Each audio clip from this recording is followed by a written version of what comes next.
Welcome to another episode of Follow the Brand TV. I am your host, Grant McGaugh, CEO of 5-Star BDM, a 5-star personal brand and business development company. I want to take you on a journey through another deep dive into the world of personal branding and business development using compelling personal stories, business conversations, and tips to improve your brand. By listening to the Follow the Brand TV series, you will differentiate yourself from the competition and build trust with prospective clients and employers. You never get a second chance to make a first impression. Make it one that will set you apart, build confidence, and reflect who you are. Building your 5-star personal brand is a great way to improve your skills and knowledge. If you have any questions for me or any of my guests, please email me at grant.mcgaugh@5starbdm.com. Now, let's begin with our next episode on the Follow the Brand TV.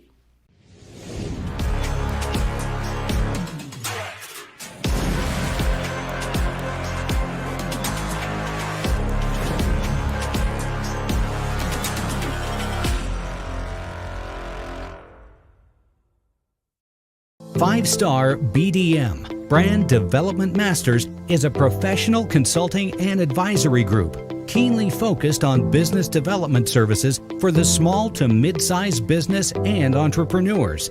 Although every business is unique, they often share business development challenges that can be addressed through smart branding. Services include process improvement and operations, digital strategy and transformation, business intelligence, digital marketing, and personal branding. Our business and personal branding company has helped a number of professionals and organizations to optimize and grow. This results in more business, more opportunities, better reach, positive outcomes. Visit www.5starbdm.com today to learn more.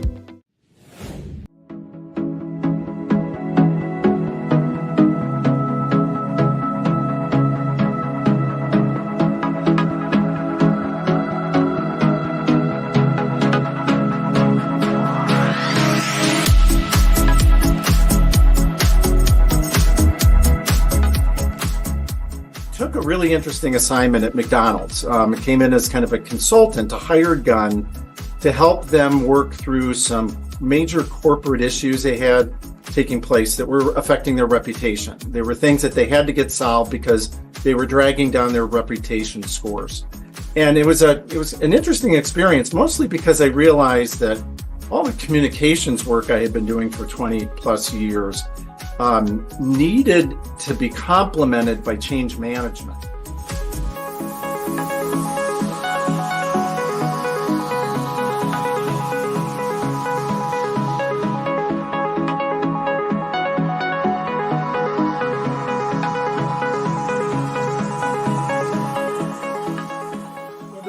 And the research that we've done, and other organizations as well as too, is the biggest challenges to rebranding are internal.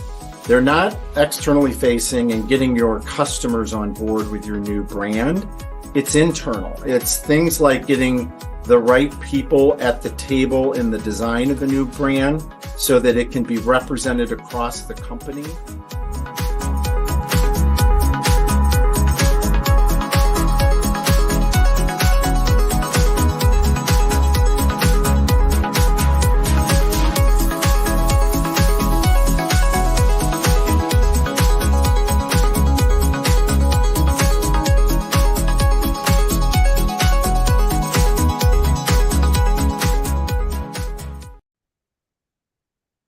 Welcome, everybody, to the Follow the Brand podcast.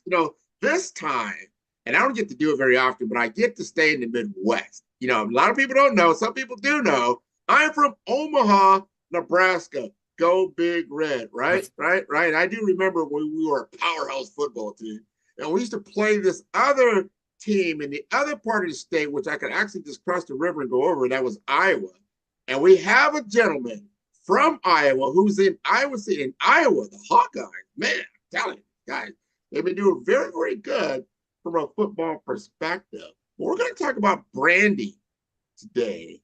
And so I've got Jim. Jim's on the show. He's going to talk to us about a little bit about himself, but we're going to intertwine personal branding, the business branding, and have a discussion around rebranding in that trifecta of the brand. How about that? So, Jim, you like to introduce yourself?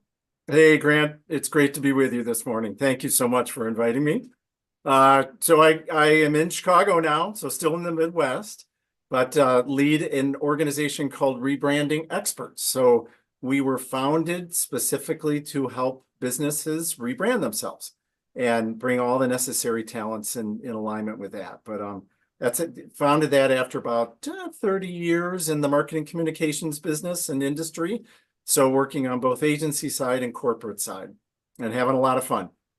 I tell you, you're very modest because you cut your teeth. If I understand from a personal brand perspective, like why would people want to tune into Jim? What do they know about Jim? They know Jim from McDonald's. Who doesn't know about McDonald's? The arches. Like you're involved in the branding of McDonald's. That's pretty huge. Talk to us about first a little bit about you. How did you get into the branding space, and how did you get to working with McDonald's? So I started out in the public relations agency world and spent about 20 years there working for 3 different agencies on some terrific blue chip brands, Anheuser-Busch, Miller Brewing Company, Wendy's, competitor to McDonald's, Motorola, introduced the very first cellular telephone. That's dating myself. But so grew up in that environment. And then took a really interesting assignment at McDonald's. It came in as kind of a consultant, a hired gun, to help them work through some major corporate issues they had taking place that were affecting their reputation. There were things that they had to get solved because they were dragging down their reputation scores. And it was an interesting experience, mostly because I realized that all the communications work I had been doing for 20 plus years needed to be complemented by change management. That in order to really get an organization to do things differently, communications isn't enough. You need a discipline that marries up to that, like change management, in order to get the organization behind what you're trying to accomplish. So that was a great learning experience, and I studied up quickly in that kind of nascent field as well to be able to bring that insight to McDonald's and help push through the initiatives that we were working on. I think that's very insightful and come from a public relations background and really get into the branding space and understanding what it takes. Because we're talking about an idea to me, when you talk about brand is really the reputation that others have of you, the perception that others have of you in the market that you're trying to penetrate. What does that look like? And that probably brings us to our first question, like, why would you need to rebrand? I mean, who should rebrand? Why? What's that all about? Why should I do that? So everyone already has a brand. It may be a brand that they're trying to manage and to grow among their customer base, or maybe one that just kind of organically was created from when they started their business, or it could be a kind of the reputation that you've earned that might not be exactly what you want, but everybody has a brand. What rebranding is about is realizing that whatever that existing brand was is not working hard enough for the organization and its growth plans. That it could be a drag, it could be limiting the way that people can look at you, and you're needing to stand up a whole new brand that is going to carry you forward for years to come. And that means really going back to the core of who you are. What is your promise to customers? And making sure that that's updated and that that's ownable and unique in the marketplace so that it can differentiate you from any competitors in your space as well too.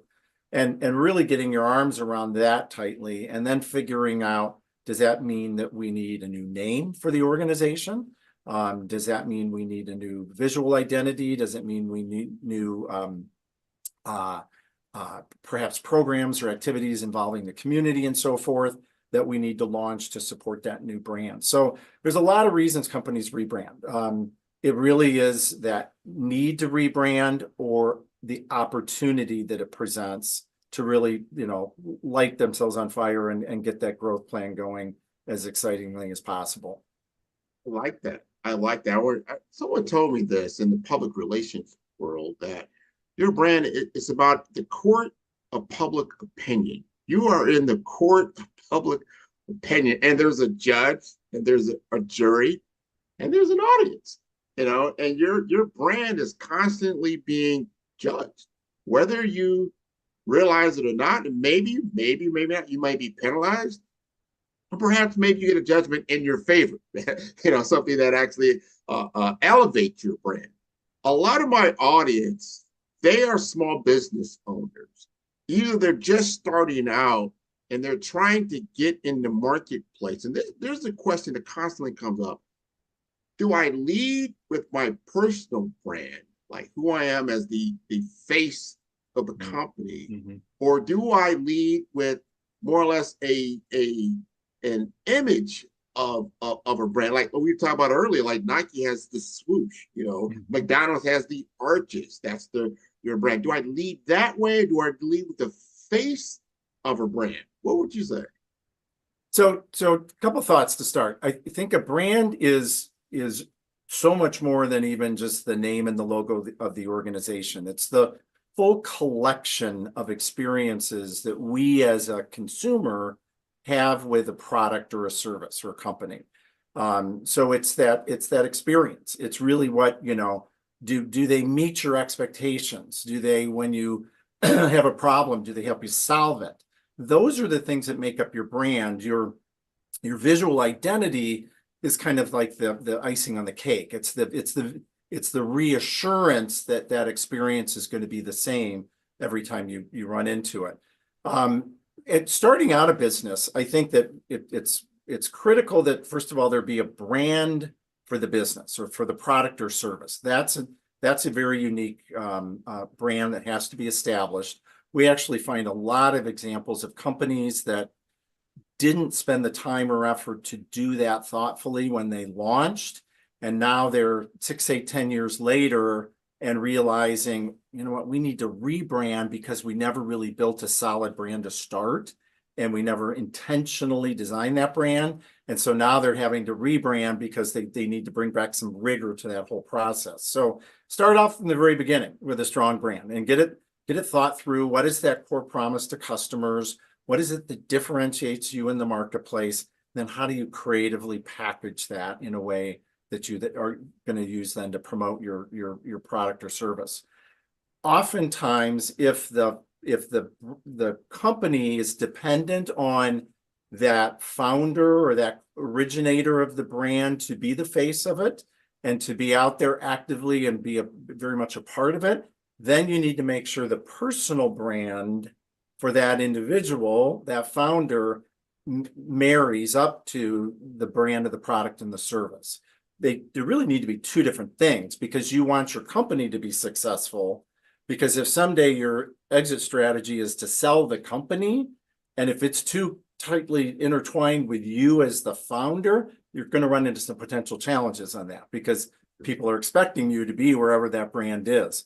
So make sure the brand of the product or service is solid and firm, and then figure out, do I need a personal brand that marries up to that and helps support it? But how deeply entrenched are they so that I can follow my growth plans the way I want to?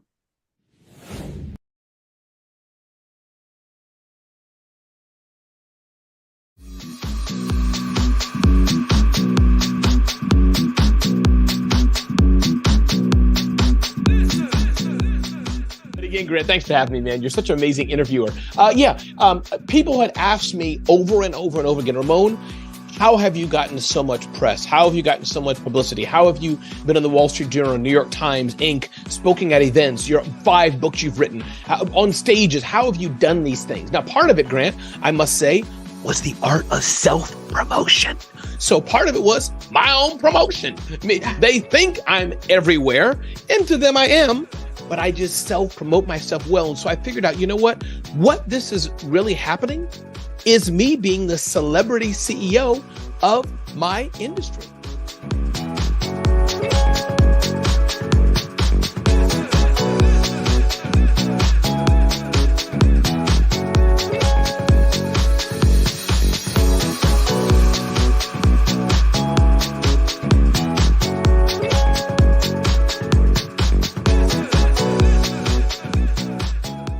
stop focusing on going viral and focus on being human. And one thing I say, Grant, I go viral every day. I don't mean it tongue in cheek. Yeah, it's not one like, but me getting 300 views on LinkedIn, 500 views on something, 30 clicks on something, I'm happy with that, because knowing that I reach a certain segment and knowing these are my engaged people and impacting their life, sure.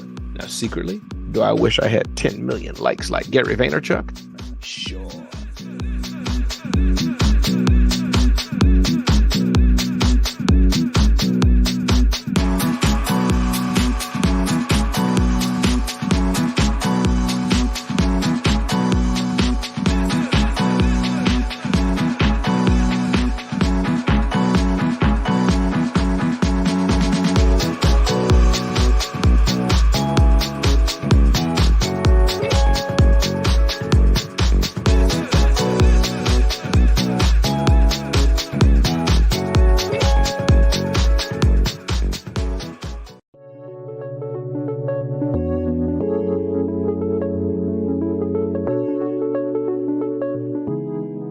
When you start to understand branding and brand strategy, you know that that is the center point of what branding is. It's really asking yourself the question, well, how am I going to be different in the marketplace? And then that forces you to ask an even deeper question. Well, who within the marketplace am I actually trying to help?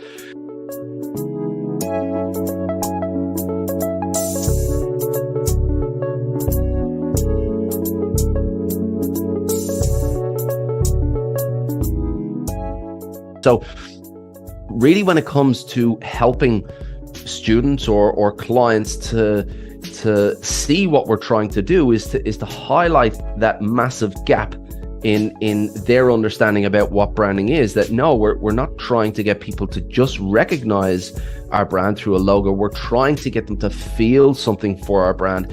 And the way that we do that is by getting crystal clear on exactly the segment of the audience that we're trying to target, exactly what type of challenge that we're going to help them overcome, what type of experience we're going to give them that's different from the competitors that are out there, and the way we're going to engage them, the personality that we're going to use. All of these things come together to create something that's truly unique, the way we all are as individuals, because we all have these unique elements that make us us. And that's the secret to branding.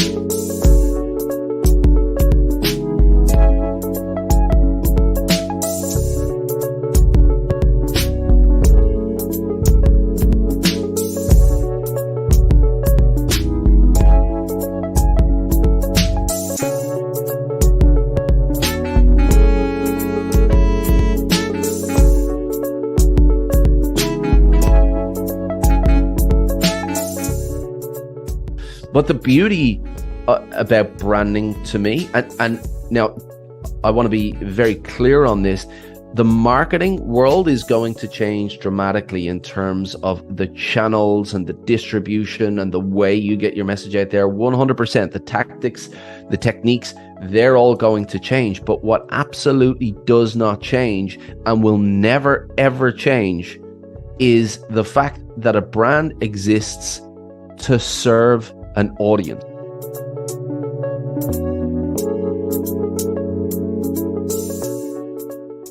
It's very important. I'm glad you said that. I didn't even think of it like that, the exit strategy, what that's going to look like. If you look at the life cycle of the business. And I got this image of Lee Iacocca. I remember Lee Iacocca. And he came out, I think it was for Chrysler, and he did a great job. And I think about Chrysler today, there's no Lee Iacocca or a personal brand, I would say, I associate with Chrysler. But when you think of Tesla, you think of Elon Musk, good or bad. But to your point, if the image is great, that's great. But if his image, takes a hit, that's bad. And so there's good and bad with that. I really appreciate that. Now, here's the question.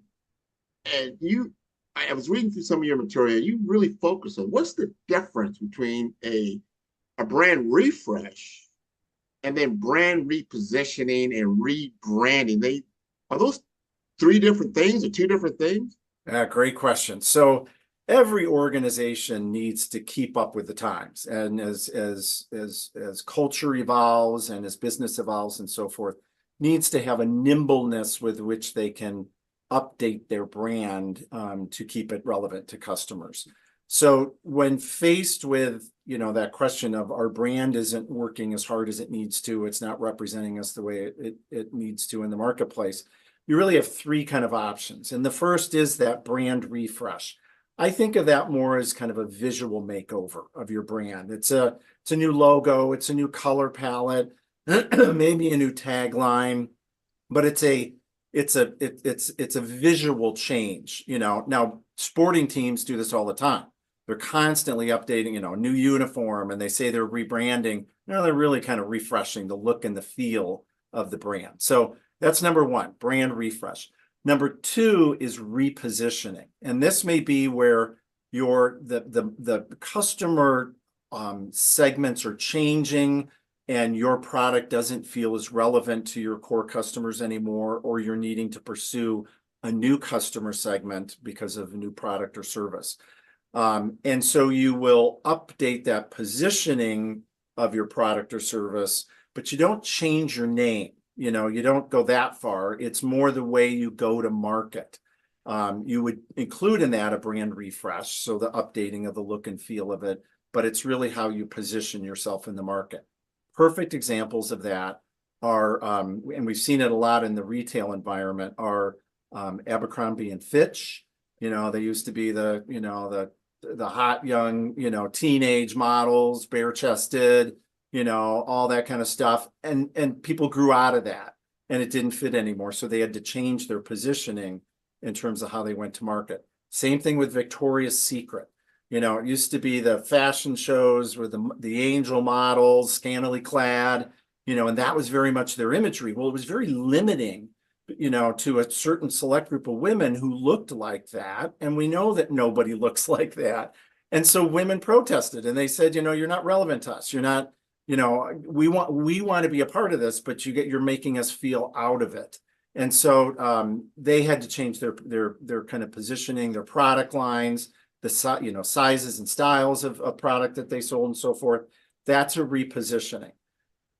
A rebrand is when you do all those things, the refresh and the repositioning, and you change your brand name as well too. And with that, the whole promise and the value structure of what your organization is. So, very common examples of rebrandings that we've seen are, when Facebook said that they wanted to get into the metasphere and wanted to get in the virtual reality segment and so forth. They couldn't do that with Facebook. They had to create and rebrand their corporate name to Meta and then defined it as the Meta universe and owned that whole new unique space so that they could go after new business in that particular area. We see a lot of spin-offs of companies that are rebranding and coming up with a whole new positioning for a company. So like Kellogg's just kind of splintered into different groups and they created Kellanova, which Nova has to do with Star and Future and Forward and all that kind of stuff. So that was the rebranding of their cereal and snack business so that they could focus on that particular market segment and move forward. So, those are your three choices: refresh, reposition, rebrand. And each one is a much more comprehensive kind of strategy and activation that you need to do to make it successful. This is interesting stuff. As I think about it, because I have my own framework when I do personal branding. I call it the BRAVE framework. And we're really talking about, brand identity. You've got to do your research. You've got to look at your assets, your aesthetics, then your value, your visibility, and then I call it now your evolution, your engagement, your energy, but your evolution. And when you just talked about, like, you might start out a certain way, and that way fits your audience and your customer base and your clientele, and things are happening, but things change, they evolve. There's different seasons. There's different things. Like I talked about very, very early on in this conversation. Yes, I am a Nebraska Cornhusker fan. Woo! 30 years I was on top of the football rankings from the 1970s to around, the 2000s. You couldn't go wrong. Nebraska go big red when they're top 10. Well, guess what? It's 2024. We haven't been relevant in 25 years. Most of the kids that are even playing the game don't even remember this heyday of the Powerhouse, Nebraska, Cornhuskers. And they say, why do they keep selling out these stadiums? I don't even get it, because there's an older base of people that still remember, like myself. I remember, but my kids don't remember. They remember us being a really average to sub-average team. So the positioning and the branding and the messaging, if you really still use that from those heydays, you're probably not aligned. You agree? Yeah, not going to work. Yeah. Now, so in your case, and let's take that as a use case. Just to say, I'm from Nebraska. I'm coming to you, Jim. Like, Jim, here's my story. Should I consider a rebrand? So if it's no longer relevant, if it's no longer has that kind of future facing, forward facing feel to it, yeah, you might want to consider it. Now, Nebraska is not going to change the name of the university or the name of the mascot and so forth, but they can change the experience that people have when they go to a football game and create a new, unique buzz about what that experience is like that can start to catch on and rebuild that sense of pride and that kind of powerhouse feeling of really good football. Now, they need to make sure that they also have a strong recruiting program to bring in the right kind of talent to, build that team. But there are things you can do to kind of reposition what football means in Nebraska and how it's different than any other place on the planet that gives you the opportunity to differentiate yourself. And that's what you're looking for. I look for that. I like that because I still love the team, but I want my kids, my grandkids to love the team. I like a rebrand the experience. I like that. Let's talk about something you brought up, and that's the greatest challenge in rebranding. Facebook went out on a ledge. They risked. They put billions of dollars into the metaverse, in which didn't really take off. Not to say it won't take off. Hearing a lot about it, but I think they just rolled it out. They probably thought, hey, we're getting out of COVID. People are used to these communication devices, and interactive communication is huge. We can do this. Not realizing, remember, you're marketing to a group of individuals, people. And the people are like, you know what? I've been cooped up for 2 years. I don't want to sit in front of, another screen. I want to get outside. I want to do things. I'm not sure I'm going to do that consistently. I might do it for a use case. Maybe it's for training or this and that. However, there are risks in rebranding and challenge. How do you talk to your clients about that? Well, the research that we've done and other organizations have well as too is the biggest challenges to rebranding are internal. They're not externally facing and getting your customers on board with your new brand. It's internal. It's things like getting the right people at the table in the design of the new brand so that it can be represented across the company, and that new promise and expectation of experience gets throughout the entire organization. One of the other top challenges is changing the culture of the company to be able to deliver on that new brand experience. So and we built a model in the work that we do is to make sure those things are addressed before a company ever launches their new brand. So we built a pretty disciplined process where we really challenge clients to say, how is this brand going to be experienced differently, than what people saw yesterday? How are your people going to act differently? How are they going to be able to tell the story? What's new and unique? What new things are you doing that illustrate this new brand promise to customers and so forth, so that there's a remarkably different experience from old brand to new brand.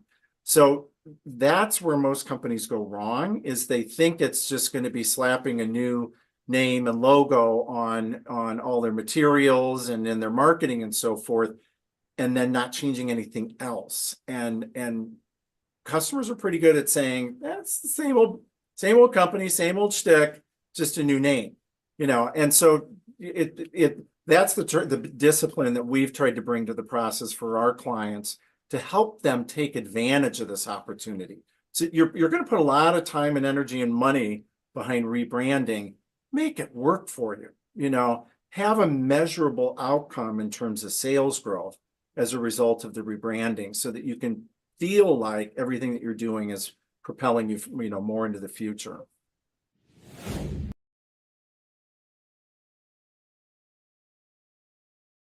Man, who's your favorite podcaster? Man, Grant, man. I love Grant's podcast. Well, who's Grant? I'm going to send you the link. I love Grant.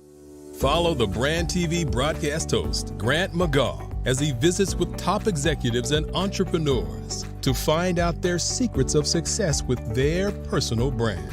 Follow the Brand TV broadcast host as he focuses on brand development to build better relationships, bring value to your business, relationships, and career. You will enjoy listening to each episode that is tailored to speak to you directly. If you're looking for this type of clarity in terms of building your brand, you have tuned into the right station. Each episode will help you to shape a conversation in the 5-star BDM network of 20,000 professionals and become a springboard for your corporate engagement and business opportunities. Each guest will frame their story in the areas of personal branding, business development, career development, financial empowerment, and technology innovation. Grant McGaugh explains why he is the CEO and owner of his own professional career. Grant is an accomplished business leader and entrepreneur who wants to give back to individuals to grow their personal brand strategy. Tune in as he weaves his story about new possibilities, while to you exceed expectations. If you love storytelling, this show will make for fun.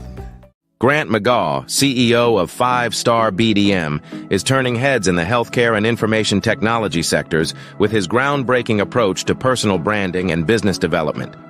By challenging conventional strategies, he's setting a new standard for how executives present themselves and their businesses to the world. McGaugh's expertise isn't just about standing out. It's about strategic guidance, generating leads, and building networks that propel executives beyond their competition. His focus on authenticity allows leaders to leverage their unique stories, driving exponential growth and success in their industries. Beyond branding, McGaugh is a fervent advocate for diversity, equity, and inclusion in the workplace. He's committed to helping organizations cultivate environments where innovation and collaboration thrive through inclusive cultures. And for those eager to dive deeper, McGaugh hosts the Follow the Brand podcast. Here, he unpacks the intricacies of personal branding and business growth, offering valuable insights for professionals eager to redefine their identities and share their narratives with the world.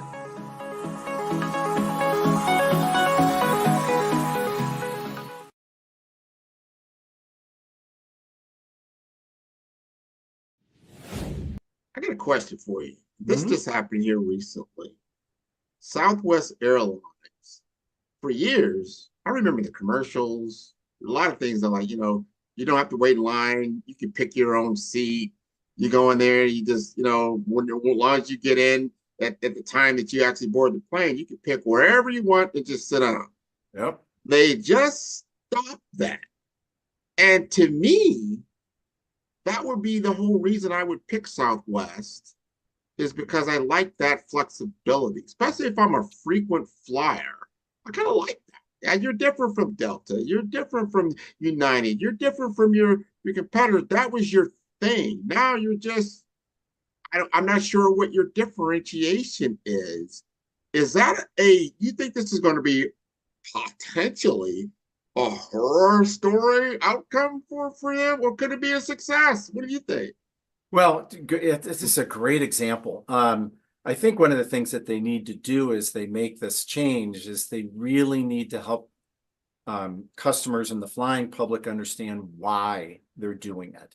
And the snippet I heard from the CEO was that it was like 70 or 80% of the customers who leave Southwest and don't book on Southwest was because of that seating approach, and they didn't like it. And so by telling customers, you told us that you didn't like it and that therefore you wanted us to make this change, that brings people into the process, as opposed to it being done to them. All of a sudden it's being done for them.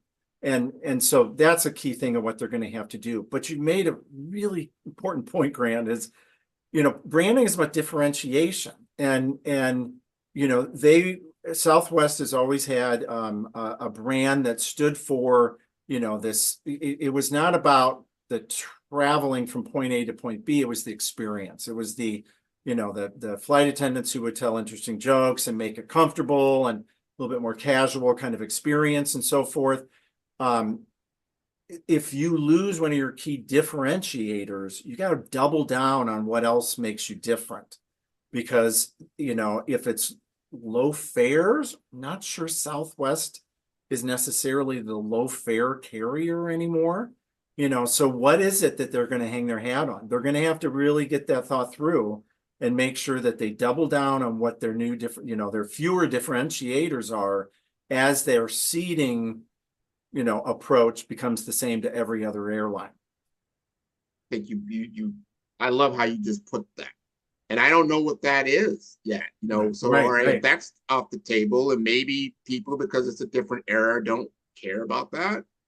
So what do they care about? So yeah, you should be coming back with some better messaging quickly about what it is that your story is about. Yeah, I like that. So that's that inside perspective, how to rebrand success. Because I've seen some brands that came out, and like you said, the brand promise, and they came out in a certain way. You thought, all right, I'm going to have it. Let's take McDonald's in case in point. And I think they have a great success story, because I could go to any McDonald's. I feel confident I can go to any McDonald's at any location in any city or state or possibly country, and I'm going to have a similar experience. I know pretty much what's going to happen, and I know those fries are going to taste just like they did when I was at home. I know that. Yep. It's a very consistent brand experience that's been successful for many generations. How do people and McDonald's has reiterated, they've come out with some different things. I remember McRib and some other, these are just different services that they would have, but their core was always there. Talk to us about rebranding successfully. Well, and it's so their brand promise is very much around simple enjoyment. It's not heavily about the food. The food is satisfying, flavorful, fills you up, but it's, they're not, heavily marketing the food. It's more that consistency of experience and simple enjoyment that you'll have, by coming here, and all the kind of brand activations that they do with celebrities and so forth, just kind of put a little glow and glitz on that as well too. So it's, you can't stretch beyond what your promise is, because if you do, people can tell. They'll call you out on it. And you see a lot of companies who try to go beyond what their original core promise is, and customers don't want it. They don't, so then they're having to retreat and back off on a major, kind of effort or expansion or new product line that they wanted to do, that customers aren't really going for it. So, be true to who you are, and today's generation, it's all about authenticity. It's all about, you got to be real. You can't make up, your brand or your imagery or how you want to be perceived. It has to be real in today's marketplace, and you have to deliver on it. Talk to me about that change, what you just alluded to, the social messaging, the social impact. And I've talked to a couple other people that people aren't always just buying the product because, let's say, it tastes good or it looks good. Because it has a message that it's doing something, whether it's green, it's helping the planet, or it's helping some other social cause. You know what? Like people talk about Patagonia, right? Patagonia, like, wow. Well, think about 10 years ago, Patagonia, 15, like, who, what? But they got it, right? And they market it to a certain demographic. They're like, yeah, man, I'm buying this because not only am I buying this and I'm gonna go backpacking and I'm gonna go hiking, that's all great. But at the same time, I'm helping feed people like in India or something to that effect. Yeah. You know, there's a social impact cause. Do you see that now when people come to you for branding or rebranding? Is that a part of that core message? I think it needs to be factored into what your new brand is. So it is a time or an opportunity as you kind of reset your brand, is to figure out what is that social responsibility piece that we're gonna stand up and deliver on, and can be woven into that new brand promise. You know, we had a company that was involved in kind of in the construction industry, that they would be the folks that would go into new buildings and put up the blinds and the acoustic panels and so forth. Well, a big part of their rebrand was that they were going to commit to sustainable products and you know, really try to reduce construction waste as much as possible. It's a huge piece of overall waste is construction. And so they were going to do their part in it. And leaning into the idea that the use of their products, from blinds and window shades and so forth, could be used to manage the energy costs in a building by the way they could automatically be lowered when the sun came, pouring in and was heating up the internal temperature. Well, that was going to help reduce energy costs. So very much part of the positioning that we came up with to move them forward with a new brand was that sustainability piece, because it still is, and especially among younger generations, is people want to feel good about the products or services that they buy. They want to know that there's something good about that company and what they're doing to, in a global perspective, to help make things better. So rebranding is a great opportunity to, if you haven't done much in that area, to now introduce it and make it a meaningful differentiator as you go forward.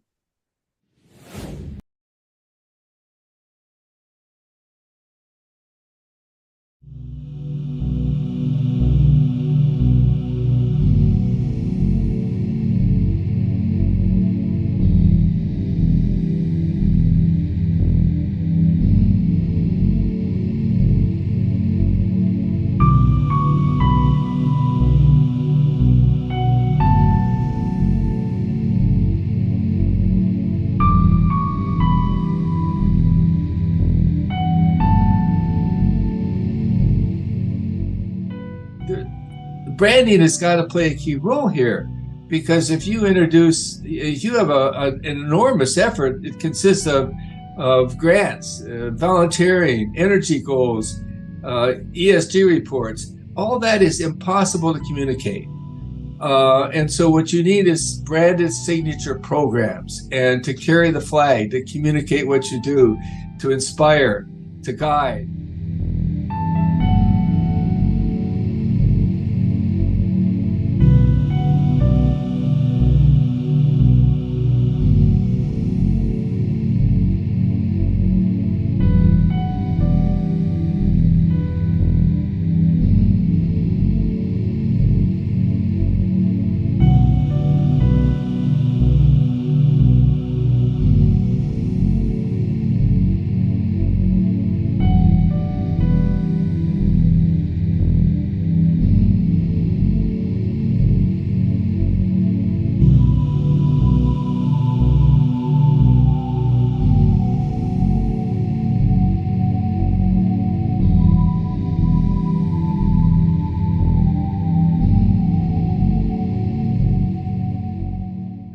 Another brand involved. You got to use these signature brands to enhance the business by building the business brand, by giving it an energy lift, an image lift, and an engagement lift.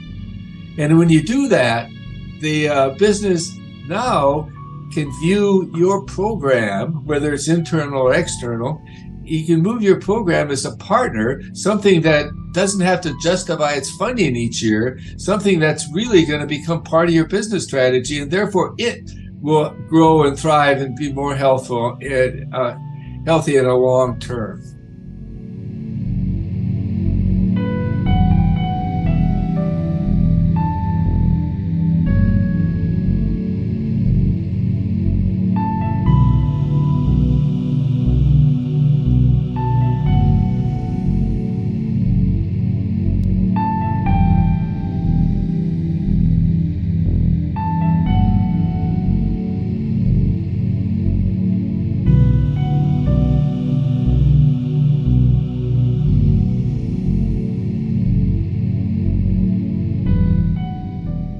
Ready to build a 5-star brand that stands out and captivates?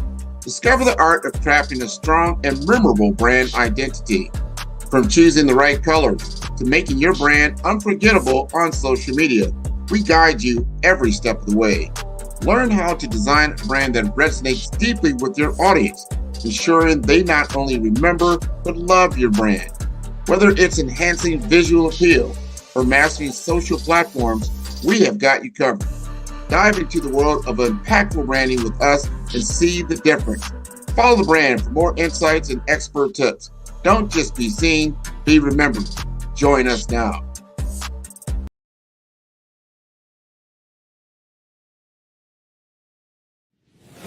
This is great. We're getting toward the end of our discussion, but I want to make sure that people truly understand how you're different. What's your differentiator? Why would I want to choose your company for rebranding over someone else? Can you talk about that?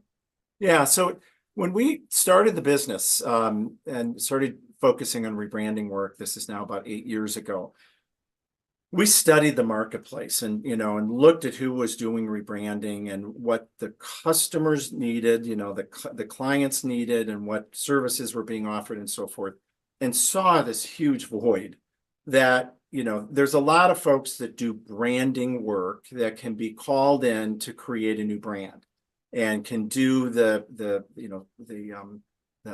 strategy behind what the new brand will be and the visual identity and so forth. What they were missing was the execution piece of that new brand within the organization.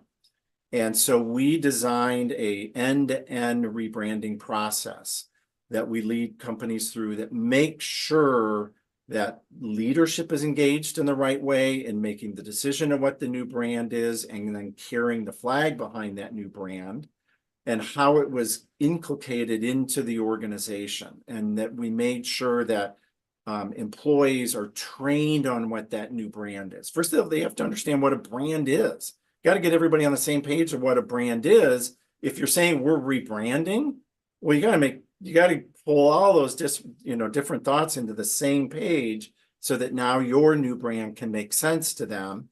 And what's their role in the brand? How are they going to deliver on that brand with customers? And so, discerning what are the new on-brand behaviors that you're going to be teaching people, and realizing that rebranding signals change within an organization, and it means that there's going to be a new set of expectations that people have of a company. So how are you going to deliver against those? And how are you going to get it woven through the culture, woven through your customer experience, so that on day one, you are different. You're not just slapping a new name and a new logo on a company, but you're really a different company that's better designed to capture growth opportunities for the future. And when we started the firm, we didn't see anybody that was doing that. We saw people that were creating brands, but not carrying it through an organization in the way it needed to be done to be truly impactful. So we brought together all the different kind of experiences or expertise that was needed to be able to do that. So everything from your traditional brand strategy and the graphics and the visual identity people, but change management. And we bring in HR people who know how to work with HR folks to make sure that the culture can be changed behind the organization. Operations expertise, so how is it going to be reflected there? And make sure that we have all those kind of expertises built into the process to have the desired outcome that is really going to move the organization forward. So we, when we stood up the company too, we said, what are people looking for when they decide they want to rebrand? Well, they're looking for a rebranding expert. And we're like, okay, well, there's our name. So let's go with that. That's going to have great SEO appeal. And it's going to be, we're going to soar to the top of page rankings when people type in, I'm looking for a rebranding expert. So it's kind of a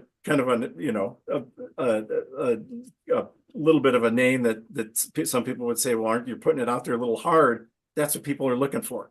Yeah. So design the name, design everything to be able to reassure people we can lead you through that process. And our sweet spot is really organizations up to about 500 million who don't have a large and very sophisticated marketing department that could lead them through this kind of process. They have a marketing team, but they don't have any experience in rebranding. And so our methodology leads them right through that, makes sure all the right people are involved and gets to the desired outcome that everybody wants. If you're going to make this kind of expensive investment in your future. Sure, man. I got the vision on that. First, man, you really articulated the gap. There's got to be a gap there. What does that look like? And then the other image that came to my mind, because I'm into sports, right? And I'm thinking about this NFL football team that just rebranded. And what did they do that successfully? I'm talking about Washington, right? They were the Washington Redskins for, I don't know, 50, 100 years or something like that. I was used to it, but I understood why they changed it. Hey, you know what? This is derogatory for a certain group of people. We really need to grow up a little bit, kind of change it. Then they went to just the football team. I kind of like that. We're the football team. Washington football team. Yeah. The Washington football team. I kind of like that. And I said, but new ownership. We got this new name, Commanders. And I went, okay, what? I'm not feeling the message in that, but I don't know if they carry that through the organization. Maybe it's a big buzz in Washington. I'm not sure, but I hear what you're saying. Well, and a couple thoughts on that is, first of all, anytime you change the name of your company or your organization, there are going to be some people that don't like it. There are going to be some haters out there who are going to create the memes and make fun of it and all that kind of stuff. And if you've done if you've done good work and you've come up with a good name and you have a good news story, you want to manage them. You want to try to mitigate those risks and so forth, but do not let that distract you from your big goal of introducing it. It's really, when you go out to tell people the name of your new company, and we've, our methodology has designed this, you got to first of all tell them why you're doing it. Because you got to get over that hump of why would we change our name? Why would we go through this whole effort? So that people that you've satisfied their understanding for that before you tell them what your new name is. If you come out and say, here's our new name, and they're like, what? Why are you doing this? First of all, you've lost them. So go through that process, take the time, tell them why, tell them the new name, tell them the story behind the new name. What does it mean? What does it promise to you? The Commanders, I think of in Washington, D.C., it's Commander in Chief. That's where, he or she is based. Right. That's a unique ownable thing for the District of Columbia in Washington. So it's kind of an interesting, thing, but you got to make sure people understand what that means now and how is that relevant to football and the way we're going to play football and the way we're going to create a fan experience. I didn't watch closely enough to see how well they did that, but that's what's important when you go through that big announcement, that big bang that you're wanting people, to get excited about your new brand. I've seen a lot of sporting organizations that I wonder, did they think it through? Yeah, I really do. I remember when the basketball team, I think in New Orleans, was it New Orleans? I think, yeah, they're in New Orleans. And they said, hey, we're going to be called the Pelicans. I went, Pelicans? Basketball? Pelicans? Pelicans. Not. I didn't get the alignment there. Yeah. Maybe there's a lot of Pelicans out there. This is a big deal. I don't know. I don't live there, but I There are was a lot like, of corn huskers in Nebraska, so we know. there is a lot of corn in Nebraska. I mean, there's a direct correlation as to why, Yeah. they're called the corn husker. They used to be called the bug eaters before, and they kind of rebranded that. A lot of people didn't know that. And then they kind of went to the Huskers, right? So corn huskers are real long. Huskers, people know that even today, and this is a good thing to think about that, as far as that consistency. Even 25 years of really not having a great football team, we're still on television. People still talk about it. There's still a following for it because they're like, I know they can do it. I want them because they believe in that there's a passion for that type of football. Right. It's still there. Football tradition. Yeah. Tradition, all of that. They want us to do. So maybe because we've got a new coach now, maybe we'll get back there. We'll be competitive and we'll do something and it's there. So I'm not suggesting that Nebraska changes their name. No. But I do hear what you're saying. Sometimes a rebrand is a great thing that really elevates who you are and what you do.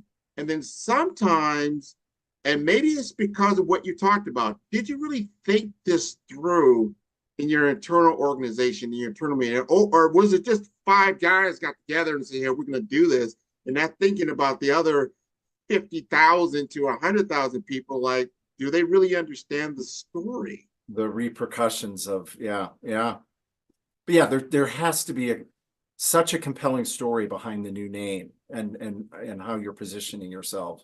And you have to spend a lot of time repeating that story over and over again. We all know that our attention spans are short and people don't pay attention to things. Gotta keep telling it over and over again for a long time to let it sink in, and for people to then start to own it themselves as well too. Maybe that's what I need to do. I need to understand the Pelican story. I need to understand the Commander story, and then I'll get it, and I'll get their gear, and I'll get their merch, and I'll be right on board. But I have to admit, right now, I don't have that story. But I'm sure it's probably out there. But I have your story, and your story is exciting. I love it. I know my audience is going to love it. They got to rethink, because when I do branding for individuals and small businesses, I have to have them do some reflection. You've got to really step back away from the business, so to speak, and understand what it is that you are looking to do. What are you trying to accomplish? What is the goal? And the passion to reach that goal, and truly see that, and then get that multi-dimensional view, not just from yourself, but then from the business, from your client, your customer base. Who wins in all of this? And what's the potential of losing in all of this? And then you can come up with some type of brand that actually makes sense. Like, you asked me what Patagonia means. I have no idea. But I do know what it stands for. I know what they're about. I know their story. Yeah. Right? So it's not all in the name. Like you just said, commanders. Yeah, I know what a commander is, but I don't know the story. And maybe that's what we need to do, is tell stories more. You've been telling a great story. And before I let you go, tell us how to get in contact with you, because I know a lot of people out there like, you know what, I need to talk to Jim about my rebrand. Well, you can visit the website, which is rebrandingexperts.com. If you type in rebranding experts, it will pop to the top. And then LinkedIn is really probably the best social tool.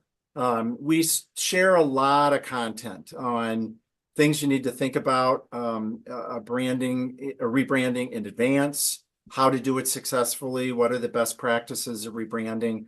I write for Forbes, so I have almost every month a new story that kind of dives deep into things you need to know to rebrand successfully. So look for us there. Well, I look forward to it. I will definitely be tuning in, and I want your entire audience to tune in to all the episodes of Follow the Brand, to tune in at 5-Star BDM. That is the number 5-Star, STAR, D for brand, D for development, and for masters.com. This has been wonderful, Jim. Thank you so much for being on the show. Great to join you, Grant. You're welcome.